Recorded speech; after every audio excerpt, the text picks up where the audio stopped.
Sir RTC విషయంలో మహిళల ఉచిత ప్రయాణ విషయంలో రాష్ట్ర ప్రభుత్వం తీసుకున్నటువంటి ఒక గొప్ప కార్యక్రమం ఏదైతే ఉందో సార్, దాని ద్వారా చాలామంది మహిళలు గ్రామీణ ప్రాంతాల్లో కానీ ఇక్కడ కానీ ఉచితంగా ప్రయాణం చేసేటువంటి వెసులుబాటు కల్పించిన ప్రభుత్వానికి ధన్యవాదాలు సార్. అలాగే సార్ ఇక్కడ ఒక చిన్న సమస్య ఏంటంటే సార్, పెద్దలు సత్యం గారు చెప్పినట్టుగా లేకపోతే రమణ గారు చెప్పినట్టుగా పరోక్షంగా ఆటోల మీద ఇత మీద వాళ్ళ ఉపాధి మీద దెబ్బపడుతుంది అనేటువంటి మాట చెప్తే గతంలో కూడా మనం సభలో చెప్పుకున్నాం సార్.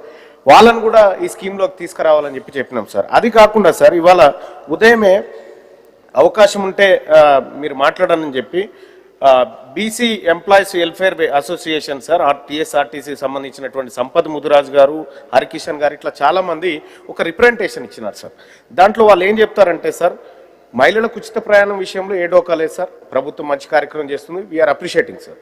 కానీ ఆర్టీసీ కూడా సార్, ఆర్టీసీలో ఉన్నటువంటి ఇతర సమస్యలు సార్, అది బాగుంటేనే ప్రజలకు మనం మంచి చేయగలుగుతాం సార్. సో గవర్నమెంట్ కూడా ఆర్టీసీని ప్రభుత్వంలో విలీనం చేస్తామనేటువంటి మాట చెప్పింది సార్.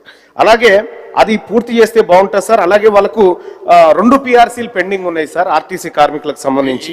వాటితో సంబంధం లేదు, ఈ క్వశ్చన్తో సంబంధం ఉన్నదే అదే మాట్లాడతా సార్. ఎందుకంటే సార్ ఇప్పుడు ఆర్టీసీ మనం ఉచిత ప్రయాణం ఇవ్వాలంటే ఇది చక్కగా ఉండాలి సార్. ఎందుకంటే మనం గేదెకు పాలు పిండుకొని గడ్డేయకపోతే ఎట్లుంటుందో పరిస్థితి తమకు తెలియదు కదా సార్. సో అందుకోసమే సార్ ఈ మనం ఏదైతే ఆర్టీసీ కార్మికులను ఆర్టీసీ రక్షణ కోసం రాష్ట్ర ప్రభుత్వం చర్యలు చేపడితేనే ఈ స్కీమ్ సజావుగా సాగుతుంది సార్. అందుకోసమే గౌరవ మంత్రి గారు ఆ విషయాలను కూడా పరిశీలించాల్సిందిగా కోరుతా ఉన్నాం సార్.